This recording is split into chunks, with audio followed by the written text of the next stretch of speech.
Westchester Public Television Service right back there. They're to be carrying it live, and they provide a great service. And the community TV stations around the state share video, and the last debates we've done, other markets have picked them up, so it's absolutely great opportunity. I also want to thank Jessica Sternberg, college Republican extraordinaire, who has helped us cover some of the craziness at the campus, particularly with the protest, and she'll be the timekeeper.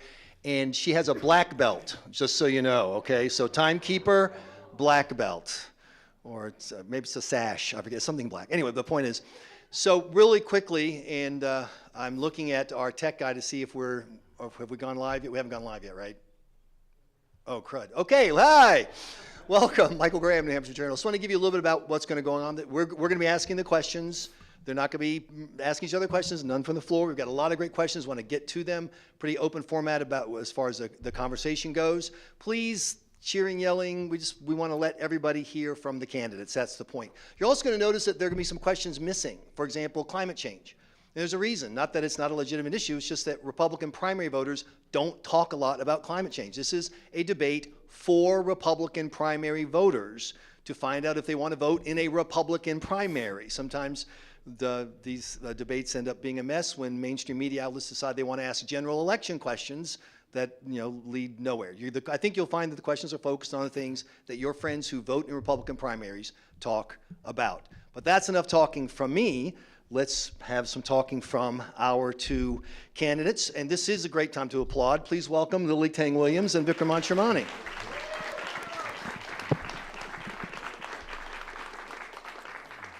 So we have a very carefully thought out list of questions. We've scientifically designed them. I'm throwing that away. You got to talk to us about Joe Biden and what the heck is going on. So this is kind of like our pre-debate chat.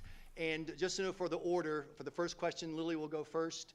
And for the opening remarks, you'll go first. So I tell you what we'll do. We'll do our opening remarks, and then I want to talk about Joe Biden. Is that okay?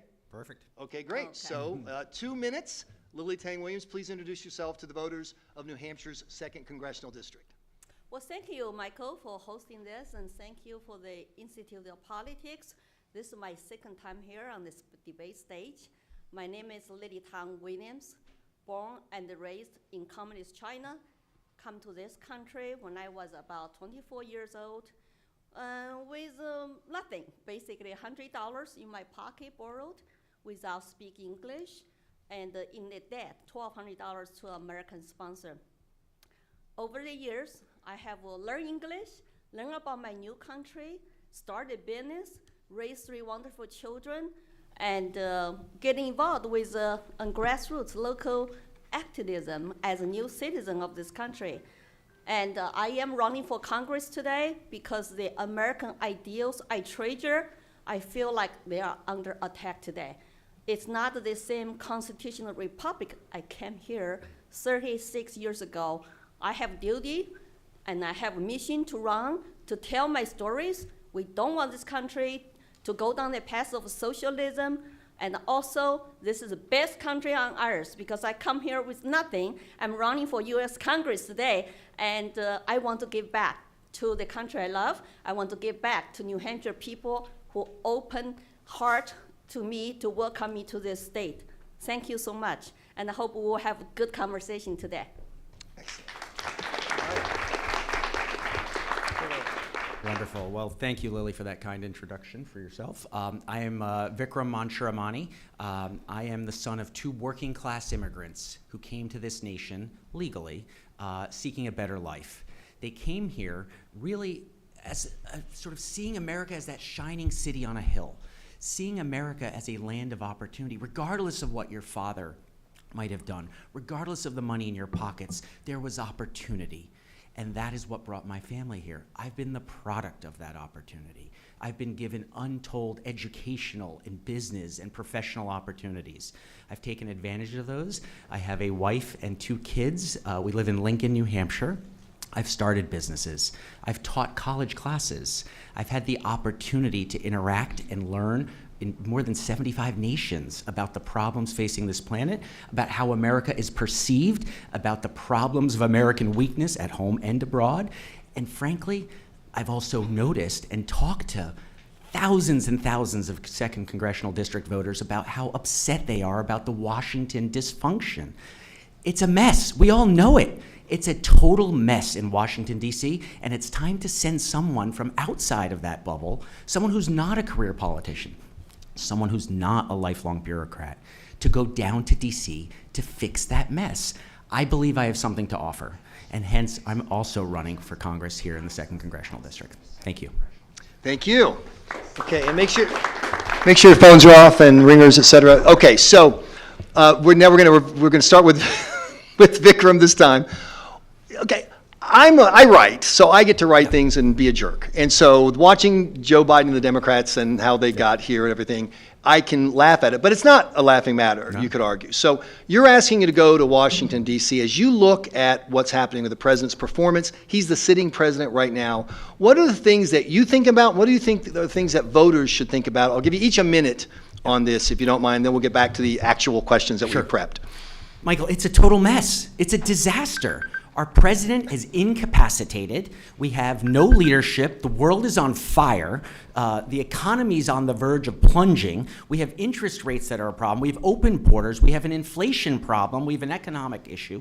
We have, literally every problem you can identify. And during that time, the president isn't clear what time of day it is, let alone where he is, right? This is probably a textbook version of the reason we should invoke the 25th Amendment. Right? The president is incapacitated. Further, Democrats can't even call it upon themselves to call this out, right? The National Security Advisor happens to be married to Maggie Goodlander, another candidate for this particular seat, was vacationing in the North Country this weekend. Again, the National Security Advisor. We have no president. We have effectively foreign policy that's falling apart, the world on fire, the economy plunging, borders open, and all these issues, and he's vacationing. They're out of touch. Washington is broken. It's a mess, and we got to send someone down there to fix this mess. Lily? Well, where we were focused on Joe Biden, the world is laughing at us, and China, Russia were meeting and planning to take over Central Asia. At the same time, the leader of Hungary is traveling around the world trying to negotiate for peace. Where is the leader of the free world, President of the United States? I actually personally feel sorry for Joe Biden. My mother died of dementia, late stage, with COVID 2020. He should be at home or nursing home with his families, take care of the needs, and enjoying his retirement. But the Democrat machine want to use a sea lion man for gaining power and use state media, legacy media, constantly lying to American people about his health and his mental health. So people, it's time to wake up to see the lies that we've been told to in the past few years. It's not like he just becomes silent all of a sudden after the debate. Thank you. Thank you, Lily, for that. I'm going to go back to Vikram because you mentioned the North Country. Now, we do. One very special part of this district is we share a border with Canada. When we talk about this with the Democrats, they like to cite ACLU numbers that they claim show that there aren't many crossings. However, if you talk to Border Control and you see the announcements, they're seeing record numbers. Yeah. Now in Congress, what would you specifically try to do to try to fix that problem and keep our border closed, so to speak? Well, look, I think we need to have a secure borders, period. And I'm not talking about some 2,500 moving average or something to that effect that allows 2,500 illegal crossings per day, north and south border. We need to think about it as a secure border is zero people crossing the border illegally, north or south, right? We also, by the way, some of the data shows that a disproportionate number of of illegal crossings by known terrorists or people on the terrorist watch list have been happening over the northern border, not the southern border. And so we have problems, and we need to secure the northern as well as southern border. So I think that is part of something that we guys just say, period. That's it. Zero is the number. So secure border. Now, I also do not believe that we need to crush legal immigration. Legal immigration is a good thing, I'm a big fan of it. I'm the product of it. My family is. And so my phrase is, let's have a tall wall, a secure border, but also a wide gate, a welcoming immigration policy. I went to our northern border with 6 state senators from New Hampshire and 1 congressional CD1 candidate. We had a roundtable with border agents, local law enforcement, and commissioners of the Coas County and homeowners who do not feel safe. Most recently, the number is like 12,000 illegals cross our northern border along to potentially New Hampshire, maybe Vermont and New York. 12,000 illegals from 85 countries, and they're not Canadians. Canadians have no problem. They come to spend money, go home, according to the homeowner told me for years. But now you got drug dealers, you got domestic, those terrorists who are on watch list, and you got the people who don't speak English, even Chinese nationals. This is a crisis. It doesn't matter what Biden says about his daily quotas for southern border. It does not apply to our northern border. I would like to shut down the borders and streamline the process. My brother waited 13 years in China to come to this country. It took me 7 years to earn my citizenship. We're out of time. So that's a slap in the face to the legal immigrants like us. So I'm going to follow up with you, Lily. Imagine you're in Congress. It feels kind of weird, right, guys? You're in Congress. I plan to. And Democrats come to you and they say, look, here's what we want. We want a path to citizenship for people who are here illegally. And we're so willing to get it, we'll let you pick any enforcement policy you want, and we'll pass it. Two questions. One is, would you ever enter a deal that involves enforcement and amnesty? And two, what is that one policy that you think would have such an impact that it would make you at least consider an idea like that? Well, Trump offered a deal, $5 billion, finish the war, and in exchange for dreamers to come out of shadows. What did Democrats do? Say no from Pelosi, and they all voted against that. How much money we spend now on illegal immigration? So I have to trust them to restart this conversation, and I have to say, number one, go back to Trump era border policies. We had a secure border. We had actually good economy. And if we do need neighbors for our economy, come legally and come through front door. So I think at this point, when they try to make a deal, I'm very actually suspicious. I will look at it, I will open mind, because I support legal immigration. But we got to have our bottom line, which is to secure our country's border. Without the border, we don't have a country. Vikram Anshramani, would you take a deal? Yeah. So I think the simple place to start is we have to secure the border first. There's not really a conversation to be had until we have a secure border. Let's secure the border. Once the border is secure, and we don't have illegal crossings, where we have control of the border, we can talk about doing a lot of things. But it's not a conversation to engage in until we have a secure border. Every day the situation is getting worse. Every day we have more risks. This is a national security risk. This is a risk to the mental health and well-being of our cities. This is a risk to the vulnerable populations because of the fentanyl coming into this cities and states around. And what's the one policy at the top? Obviously, you need many policies, but the top of the list, so the Mike, one let's be clear. specific The policy. border's secure now. Yep. The border has been No, secured. no. What do you think is the one policy that would get us to a secure border? Of the 10, what's like fine. number So one? there are plenty of policies that will help secure Sure. the border. We want to use multiple tools. We want to use technology. We want to build a wall. We want to have all sorts of policies for Maine and Mexico, et cetera. There's a long list of things to secure that border, and we do need to secure that border, but let's not forget, it is a national security risk. Every single day, there are potential terrorists and other harm doers coming over that border without any acknowledgement. Can I add something? Actually, we want to move on. We've got plenty Okay. going. So We've we've got- lots of questions. So we've hit We upon haven't gotten to the math section yet. So- So we've hit upon a very important topic, but we wanted to pose the question first to you, Vikram. What is the most important issue to you as a candidate for Congress, and what action with said issue would you do to address it? And we want to give you 2 minutes on this because it's Yeah. so long. Describe the Fine. problem and then talk at length about your solution. Okay. Look, I've now spent a couple of years talking to voters across the 2nd Congressional District, and I can tell you The voters are in pain. There's a lot of pain out there. It's economic pain. It's being caused by simple fact of inflation. Inflation that was created by the government and created by too much borrowing, too much printing, and too much spending. This is the single most important issue. We have to get control of inflation. And the reason this is a problem is let me just call it what it is. Inflation is a tax. It is a tax on the working class. It is a tax on the poor. It is a tax on the retired. It is a tax on everyone. We are using those tax receipts to pay for the bad policies of extra money being spent on things we don't care about. I'll give you one example and use a number to justify it. 700. Every single one of us in this room, $700. That's the amount of money you have all spent.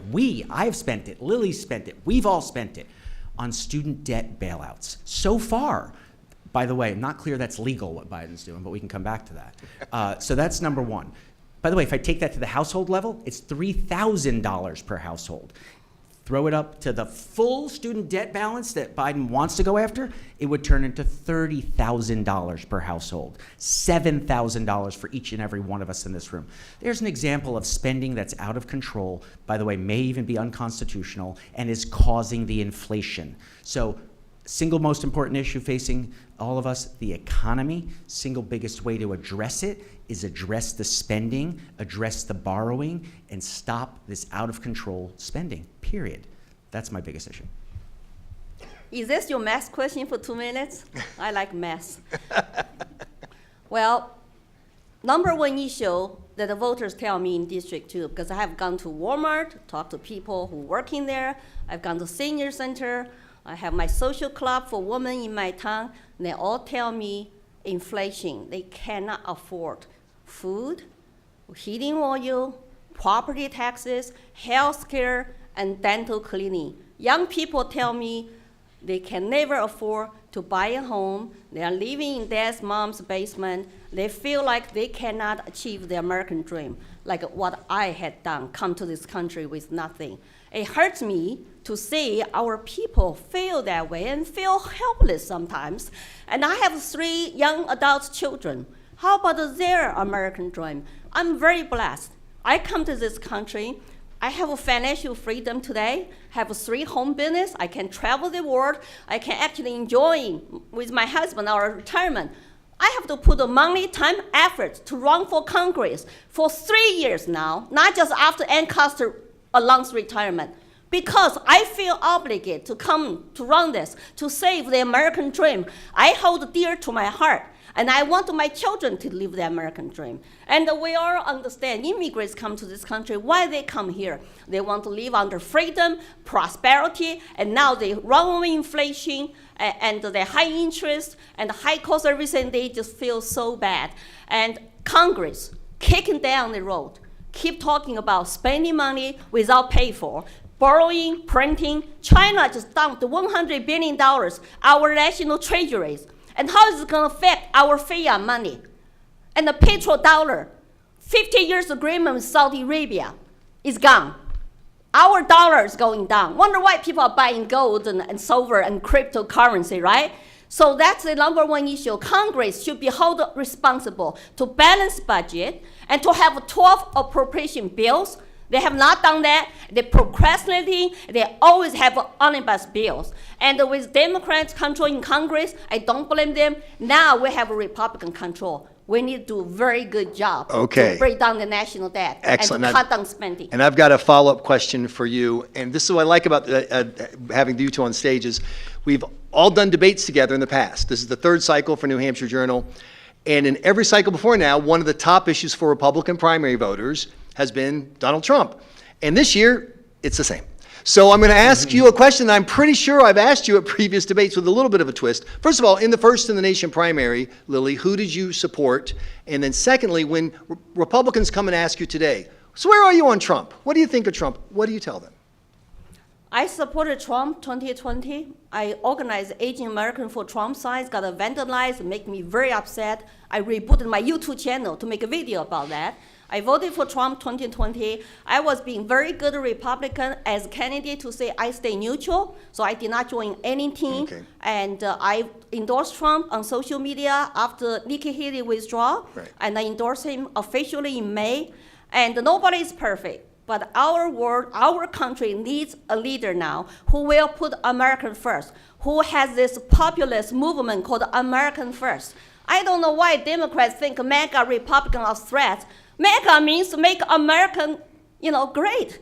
You don't have a, problem with us because we want to make American great? I don't get it. I want to make a great, America. I want to make New Hampshire great. So I think that when it comes to Trump, we have to be rational, look at his policies, and defend his policies, regular tax cut, regulation cut, economy, work, peace, Time. Thank justice, you. reform. Thank you very much. So, Vikram Manchamani, who'd you vote for in First in the Nation primary? And what do people, when I'd ask about Trump today, what do you say?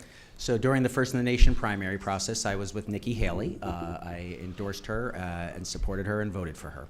But let me make something clear. I have been a lifelong Republican. I've always voted Republican. I will always vote Republican. I will plan to vote for the Republican nominee coming up this November. So yes, I am a devout Republican. I've never run on another candidate's or another party's platform. I've never voted for another platform. And so yes, 100% Republican. I want to rebuttal that. Well, hold on. Wait, hang on. He didn't mention you in his answer, so what is there to rebut? So I'll tell you what, in a future question, answer, if you want to add something. Oh, I and you can wanna attack mention like someone's that on my name. campaign trail from all candidates because Well, we'll get to it. We got Okay, it. sure. No, Evan Lips has a well, question for you. This is a question, and I'll ask you, Lily. We're going to go back to the second district, specifically around here in New England. Housing costs are very, very high, and it's driving people even out of New Hampshire. Now, what do you believe the solution is? Does it lie with the government? Does it lie with private? Is there a way out of this? What would you suggest? we have a short video under 1 minute called Affordable Housing. It's been on Facebook, on my YouTube, and with my young volunteers who gave me input. I trying to make sure people understand this supply and demand issue is a free market issue on housing. The government caused some problem because the record high inflation, interest rate, mortgage rate drive up the housing cost, right? And also high property taxes, local zoning laws, all will affect housing supply. So when you have lots of illegals, lots of people moving to New Hampshire, include some illegals, then of course it's gonna drain community resources. Our veterans cannot afford it, and our homeless sleep on the street. So I think the best way to deal with affordable housing is at the federal level, just bring down interest and bring down the building cost, so increase supply. And also when people say, oh, you know, that interest low, mortgage rate low, maybe they can save money and have a shot to buy a house at affordable level. But that all comes down to the supply and the demand and the interest rate at the federal level. Okay, Vikram. Yeah, look, housing is a major problem. It's absolutely crushing the American dream, the ability for young families to start off with homeownership. It is absolutely a problem. And Lily's right, it is in fact a supply-demand problem. Free market opportunities will hopefully make this better. But let's not fool ourselves. The problem has been exacerbated by government. Inflation caused by borrowing too much, spending too much, and printing too much money has driven the interest rates up and all the cost of inputs up, which is why homeownership today roughly costs double what it did 4 years ago. That's complicated. It's not just the mortgage payment. It's the housing prices have stayed up. Electricity prices are up because of bad energy policies. You know, insurance rates are up because of all sorts of regulatory headaches, et cetera. But look, if we control inflation and actually get the spending down and price levels down, housing will start to self-correct. So one of the other top issues for Republicans in the second district, based on the feedback we get at NHJournal, is Republicans really want to win. And they feel like this, you know, with Biden's struggle at the top of the ticket, all of a sudden this is not a traditional race. And as you know, Republicans have struggled to win federal elections here in New Hampshire. Vikram Manchamani, why are you the candidate in this race who can win? For Republican primary voters who don't even care about the issues of this, we just got to win. Yeah. Why is that you? Well, look, one of the things I've done over the last few years is I've really took the time to build a broad network, a broad coalition. We put up a really wide tent of followers, and I've been able to attract support from all wings of the Republican Party. In fact, one of my key supporters said, we have so many wings in the Republican Party, we'll never take flight. And I was like, okay, well, that's not exactly what we want to do. We want to take flight because we want to win. We have a unique opportunity with Annie Custer's retirement, an open seat, a Democratic primary where two individuals have raised a lot of money to beat each other up. That is going to leave us in a really well-positioned spot to win the general election. I've put together, like I said, a very broad coalition. Everyone from former General Don Baldock, the mayor of Keene, George Hansel, former mayor, as well as lots of state reps and individuals across the state and across the Republican Party. I believe I have the skills to offer. I believe I've developed the momentum to get us there, and I think we can win in November. Why are you the candidate who can win, Lily Tang Williams? I've been campaigning for over a year. I have 52 state legislators' endorsement. Some of them are here, thank you. And I also have lots of other elected officials and a highly respected Republican to endorse me, including Augusta and Rico in Nashua. They see me as a real deal. They see me somebody who has authentic stories of survived communism and truly respect and want to serve the people as their public servant. I may not have that much money, and in terms of PACs and donations, but the people like me, and I go out, hang out with all the regular people, listen to their concerns, and I have a great, team. Lots of them are here who are very inspired and very dedicated to volunteer for my campaign. We have grassroots, all county chairs, and the 70 town chairs and co-chairs, and we're gonna win this. We're gonna win over 41% of independent voters who want to actually still live in their American dream. Quick follow-up, 30 seconds each. We'll start with you, Lily, and go back. You both mentioned the money issue, so people were pretty surprised when Colin Van Ostern declared $1 million. A lot of my Democratic readers were. Then Maggie Goodlandis reported $1.5 million. This is a lot of money just from the candidates before the parties get involved. What would you say to Republican primary voters who say, Lily, love you, but are you going to have the resources to mount a general election that can be competitive? Well, I worked very hard to raise money from grassroots. I did not go to special interest lobbyists and PACs, and I have $310,000 cash on hand. And I thank you for your donations. And I also have 73,000 followers on Twitter. I use my messages, inspire them to donate to me. I destroyed David Hawk on gun control in 1 minute. So people all say, you know what, you can go to destroy Democrat socialist policies maybe in 2 minutes in the US Congress. So money can buy ads, money cannot buy people's votes. I can form big coalition too. I'm open to everybody's support. So the question was, will we have the resources to be able to win the general election? Right. In light of the historical fundraising that the Democrats have. So I have a simple answer, yes. We'll have the resources. All right. Well, we're gonna stay on the money topic here, but this is more about everybody here. One of the words that comes out of the Democratic Party on their side is the term greedflation, to explain away the reason why gas is up, why the cost of groceries are up. They even have big oil, big grocery, and even big egg. So, Good article, Michael. I like that one. is there some sort of price fixing here? Do they support federal investigations, but do you, or where do you stand on this? Do you think that's true or not? Starting with me? Yes, sorry. Yeah, look, this is a Democrat talking point. It's very simple. They want to blame big companies. Big oil, as Michael, wonderful article, big egg, what have you. It's just not true. Right? In many cases, markets work. And in fact, if left to their own devices, which, by the way, the Democrats have gotten in the way of, but if markets are left to their own devices, the cure for high prices, guess what? High prices, they cure themselves. The cure for low prices cures itself. Low prices cure low prices.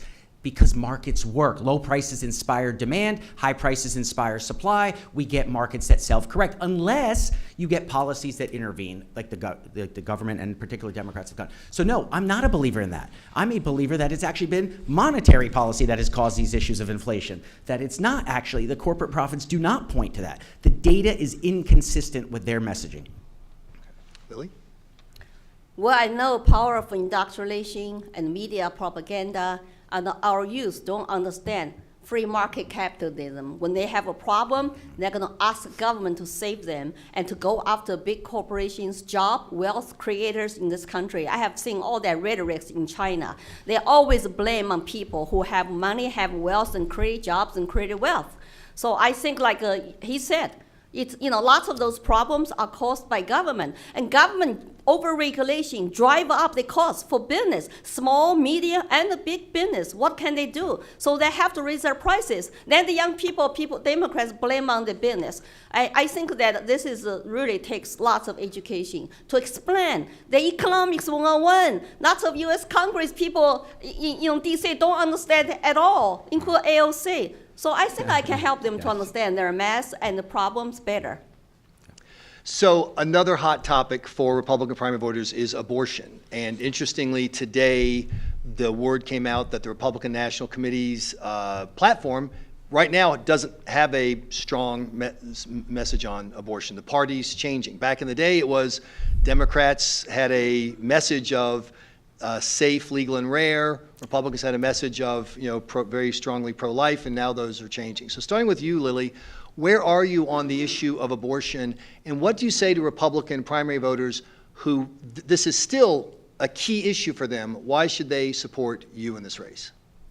Because I have been consistent on this issue. It's back to the states. It's not federal government issue anymore. Supreme Court gave back to states.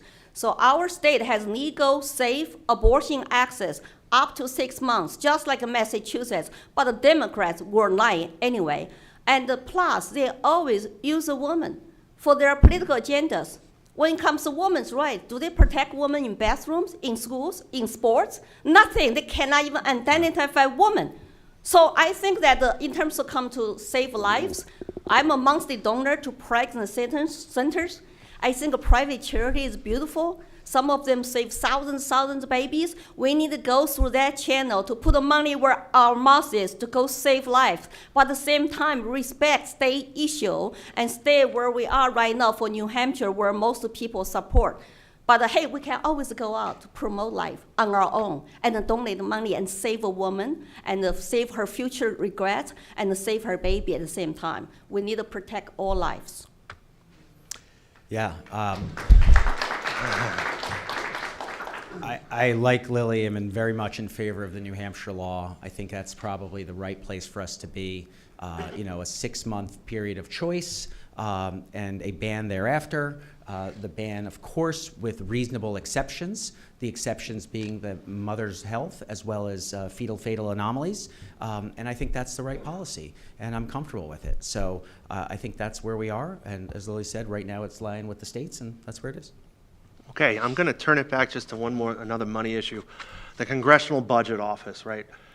We're spending so much, they say that taxpayers will spend $892 billion on interest payments alone on America's federal debt. A lot more than last year, 36% higher, and more than goes to the Department of Defense. This is a problem. Do you think it is a very serious problem, but it never comes up in polls? What would you propose to address it, and how do you communicate how bad it could wind up being for Americans? Yeah, look, the federal debt is a major issue. Servicing the debt, as we've just heard, is a major drain on our budget. It's the second largest expenditure of the federal government today, driven in large part by itself. The inflation produced the interest rates, which produced the interest payments problem. So this is a self-fulfilling cycle we've produced upon ourselves. But let me give you a number to make it real for everyone in this room. $210,000. That is your share as a taxpayer of the federal debt today. Let me give you another number, 100,000, a little over 100,000 actually. That is true, that's your share for every single American, your share of the debt. That means a child born today is mortgaged to the extent of $100,000, $110,000. We are quite literally allowing this debt to mortgage our children's future and our grandchildren's future. It's unconscionable, we have to stop it, it's irresponsible, and it absolutely is a major issue. Okay, so we're about halfway through, so take a second, have some water, whatever, because I want to ask you a totally unpolitically related question, and we'll start with, Because I always have to screw up at some point in the debate. It's exactly. It's just, we've done this every cycle. So I'm It's sorry, okay, Lily. Michael. Answer your question, then And we'll we go. all have flaws. And yes, $892 billion this morning, I saw on X. That's how much we'll be paying to service our national debt on the interest alone this past year. That's bigger than our national defense budget. How are we going to sustain this? How are we going to continue deficit spending, printing money, and then pay more even money on that? $2 billion a day we are using to service our national debt. Are we going to ever pay down our national debt? It's almost $35 trillion. And are we going to be even learning something from Argentina? No inflation, maybe after 30 years. Well, if we continue to go on this path, it's going to be super hyperinflation. And so I think that that's what we should do. We really need to have a fiscal responsibility, accountability, and from the Congress, that's where they control the money, and they control the budget, and they should produce appropriation bills, and starting with now. And when you are discussing this in the general election on, when that debate comes, they're going to say to you, that's all easy talk, Vikram and Lily, but what would you actually cut? People like their stuff. They like their, subsidized, whatever, subsidized fuel, or they like Free their stuff. mortgage deal, or anything, like their free stuff. Yeah. So 30 seconds, what's something that you would actually say, yes, I will vote to cut this because we need to do something about the debt? If we can just adopt what Senator Rand Paul proposed many years ago, 1% budget cut every year, within 10, 15 years, we actually can balance budget and pay down national debt. But you know what? When we are broke, 1%, geez, I can cut 20% of family budget. But the Congress cannot do it because they can print money. They can have unlimited credit card. It's not common sense. It's not like regular people have to tie your belt. So that's why people don't trust our Congress. So we need to stick to that. Cut 1% budget every year until we get that balanced. Very simple. I'd start with a hiring freeze on all the administrative agencies, period. It's too big. It's a deep state bureaucracy that's out of control. It's metastasizing in all ways, all across society. It's screwing up business. It's creating friction in our economy. And by the way, if we just let them not replace themselves, over time they'll shrink and we'll actually help our budget. Okay, so now that quick little break, because I've been dying to ask this question. And now we'll start with Vikram, since we went around. Any superhero, who would you be? Oh my goodness, Superman. Superman? Superman, yeah. Lily, any superhero, who would you be? George Washington. Okay, I don't know what his superpower was except for creating a country, but Pretty good I gotta superpower, admit, Well, I didn't grow up That's here. fine. I admire him. He could become king. He said no. that's true. You need somebody go to DC, have maximum resistance to the superpower or absolute power of the government. And we need to all go there, cut down the size power of the federal government. So I really like Washington. I show up at your house unannounced. We're gonna go out someplace and grab a bite to eat. Where do you take me? Where do you like to take people in the 2nd District to grab a bite to eat? My backyard home cooking workstation. No. You gotta take me. You gotta take me somewhere. You Oh, gotta you're take me welcome anyway. Look, I'm not a cheap date, Lily Tang Williams. You're gonna take me somewhere. My favorite in my town of Ware, the Right. home of Pine Tree Riot, is John Stark Tavern. I go excellent. there all the time. It got a revolutionary name, so you're welcome. But it's only 10 minutes from my house. Excellent. Where are you gonna take me? So my favorite restaurant by far in Lincoln is the Gypsy Cafe, but I'm sometimes torn to One Love Brewery. So Okay, those are all excellent answers. So, speaking of local issues, that's one of the things that I was talking to some folks about this debate, and they were saying, there's a lot of national issues. Obviously, they're all important. Inflation important. What's going on in Biden important. But very rarely do you hear people talk about specific issues having to do with the 2nd Congressional District. So, starting with you, Lily, what's a problem that is not necessarily unique, but it's a real concern specifically inside the district as you campaign, and what is your solution for that problem? I also went to Claremont, had a roundtable about opioid crisis, and compared with the Congressional District 1, the two, people's average income, I think they are lower, especially when you go to north, like the Colwas County, and some areas just look kind of economically beat down.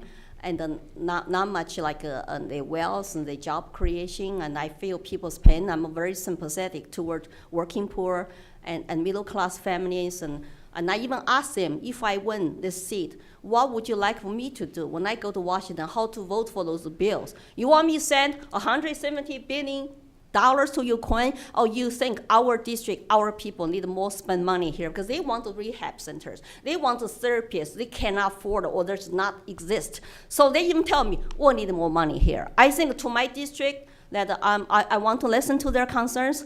I'm not like running a bubble. I'm running to represent them. So I'm listening to their concerns. I say I will try my best. I want to listen to your priorities for me to represent you. I think so far I have been receiving lots of good feedback from regular people. Yeah, Michael, look, one of the issues that I can tell you is very real in the 2nd District that many of you in this room will absolutely agree with is try to keep a cell phone signal as you drive up North 93. All right? Like, it just doesn't, there's a problem. But it's related to infrastructure. So, you know, like, it's fun to make a joke about that because it's true, right? I talk to friends and, you know, colleagues and former business associates around the world.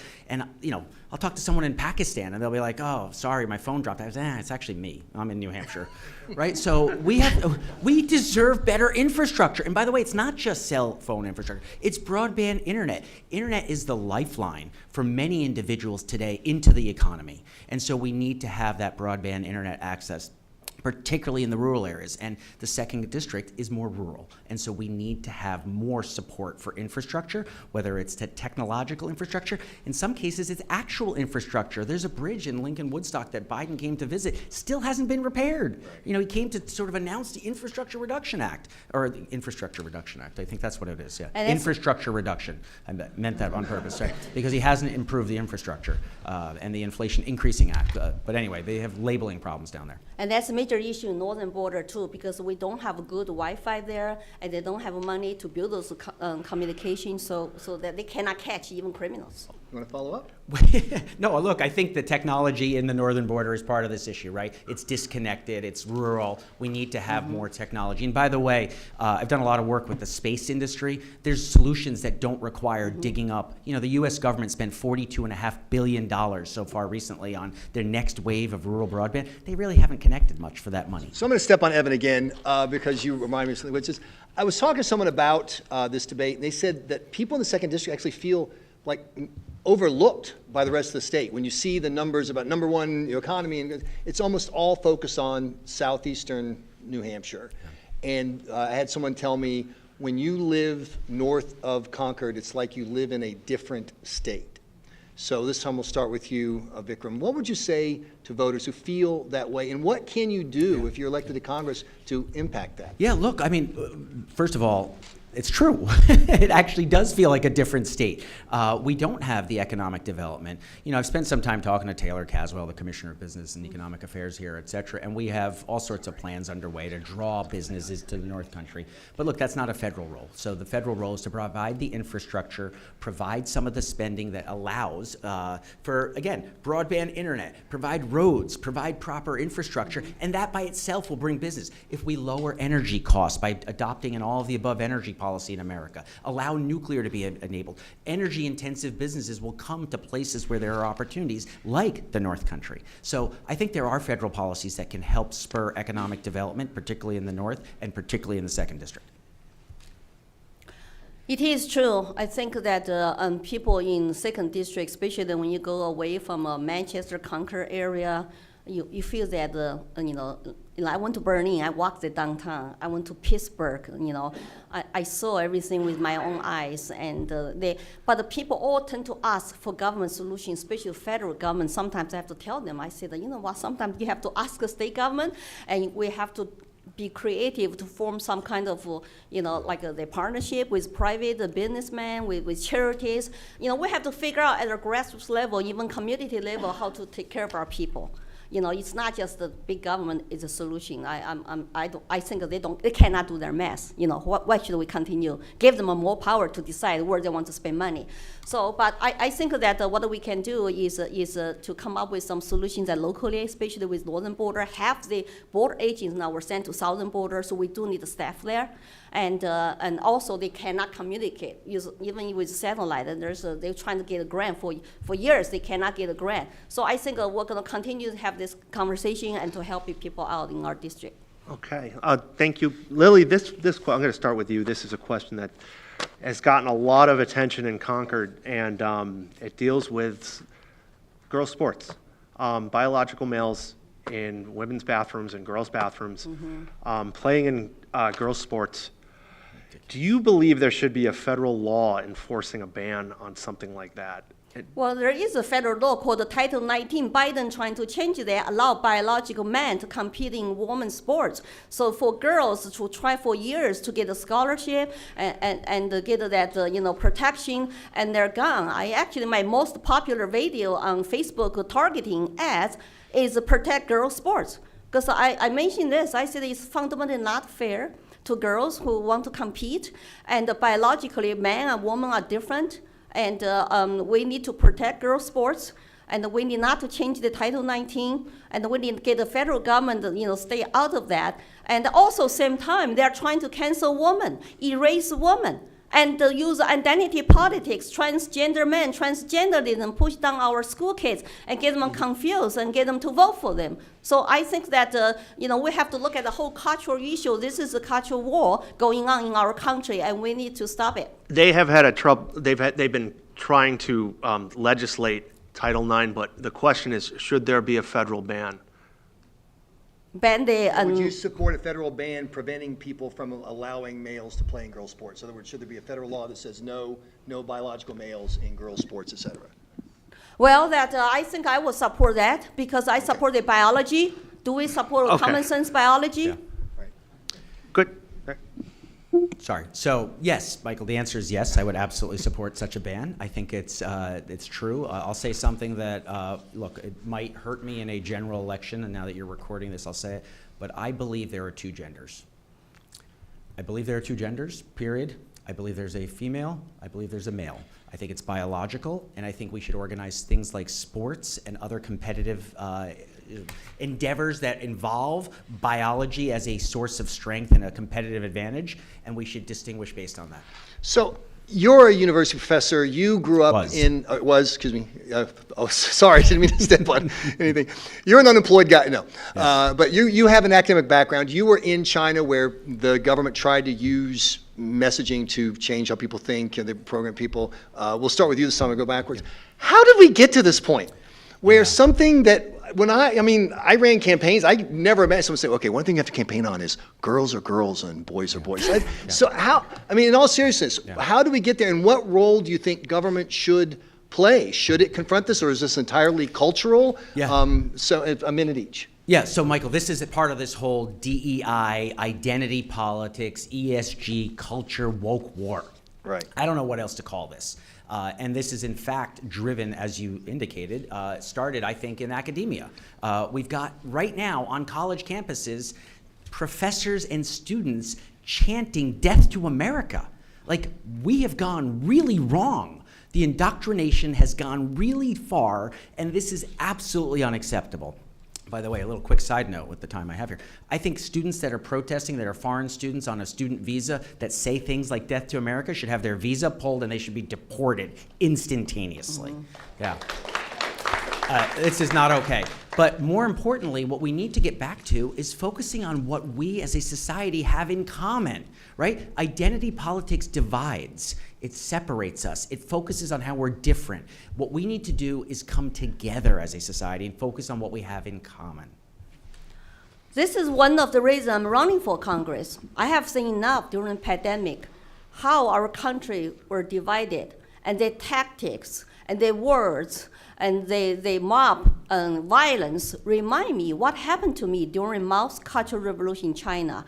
I've been talking about this for nonstop for 3 years and called American Cultural Revolution, with similar tactics. That's one of them. They always separate people into oppressor versus oppressed. So all the stuff we're talking about, wokeism, right, is cultural Marxism. It's divided people into oppressor and oppressed. And what they knew oppressed is constantly changing. And now it could be, like a trans kid, so they call trans rights, right? It could be Palestinians, that our kids even don't know what they're protesting against on college campuses. This is, this going down this path. All the kids graduate from college, they all come out look like a Karl Marx. It's very worrisome. After parents spend lots of money to get them 4 years education. So I think that we need to really have this grassroots campaign to call out this Marxist indoctrination in our schools. I have testified to defend the parental rights bills, and we have failed. We need to try again in New Hampshire. Yeah. Thank you. This is probably one of my favorite questions, and I can't take credit for it. Michael wrote it. Stop that. I was drunk when I wrote this. I don't know. So both of you both of you picked New Hampshire. Both of you, and it comes out when you talk. It comes out you love New Hampshire, and it is completely obvious to everybody in this room from that. But it is tradition in New Hampshire politics. If you're not from here, your opponent's gonna try to point that out, call you a blow-in, call you a carpetbagger. We want to know what do you think there's a part of your life or character makes you a true Granite Stater? What's your answer to if someone says that to you and you say, well, here's what I think? Lily. Well, I came to America because I fully embrace American ideals: freedom, free market, rule of law, free enterprise, and meritocracy.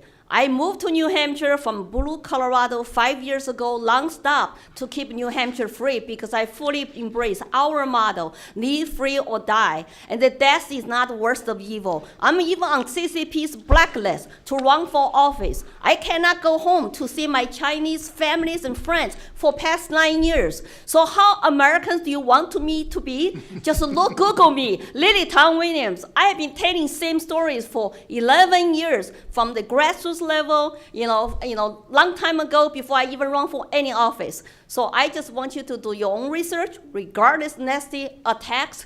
And my husband said I was born American. I just did not know it.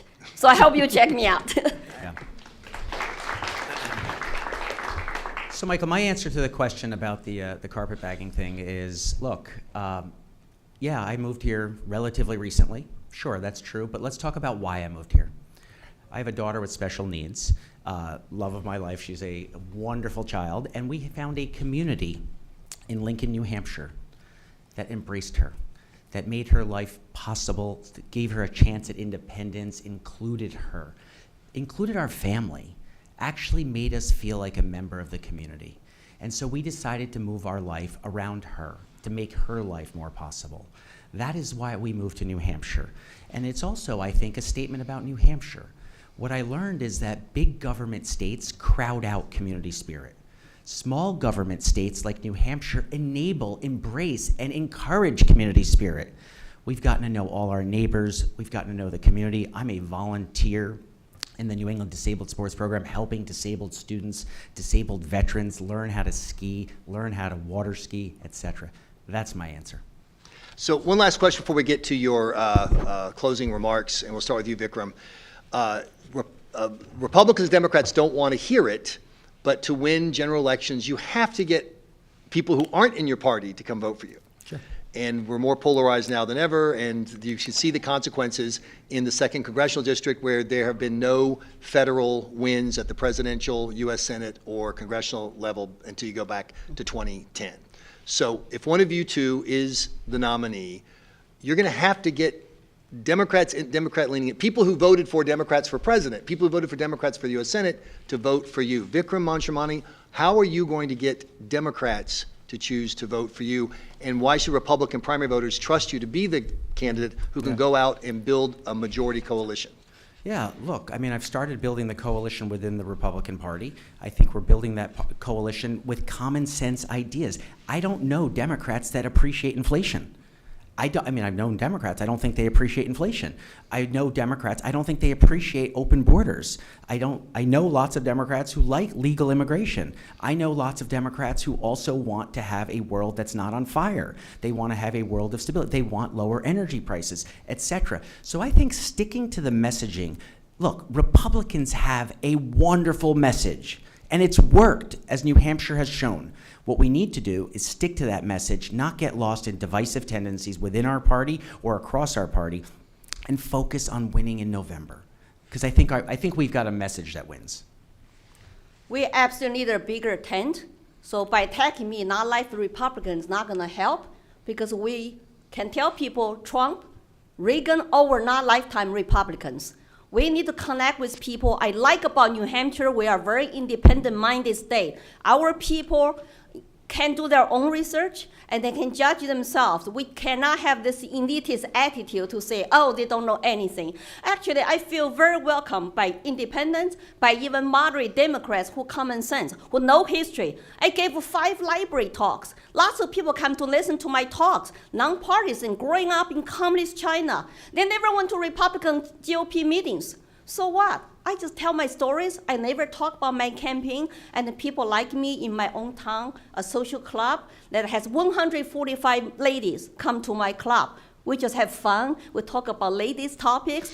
Doesn't have to be everything to be partisan. You build a trust with people, and they believe you are real deal. I think I can win this. I can defeat Democrats. So you each get 2 minutes for your closing remarks. We'll start with you, Lily Tang Williams. Well, thanks everybody for coming, and I appreciate it. Thanks for you all who are watching online. And I do ask for your vote. And as I said, I'm living American dream by running for Congress. But that American dream is really under attack. It's at risk of losing it with record inflation, with a border crisis, and even free speech is under attack. And weaponization our federal government go after our Republican nominee, it's very terrifying to me. It's like seeing what the communists are doing in China. So I'm running to defend American ideals and to stop this American cultural revolution by Marxists, communists, and even globalists who want us to keep our head down, listen to their mandate, and they're not elected by us. We have a sovereign country, and each individual is a sovereign individual. Well, our rights from God, not from any government. I ask you to trust me and to represent you. And if I go to Washington, we might not agree on every bill, every policy, but I will have town halls, I will explain my votes, and I will represent you, and I'm not for sale. I will promise always and tell you the truth. So LilyTangWilliams.com, and check me out, and I ask for you vote. Thank you.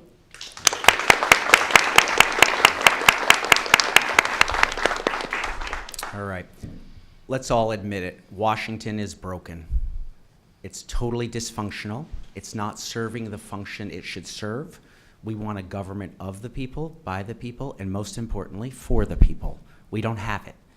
We have lots of problems. The economy, we've got inflation. We've got a record debt level that's spiraling and creating more issues, as we've talked about this evening, whether it's government spending on interest payments or whether it's government spending on all sorts of irrelevant issues that we need to stop, such as student debt loan handouts or payoffs. We have a border crisis. The border's open.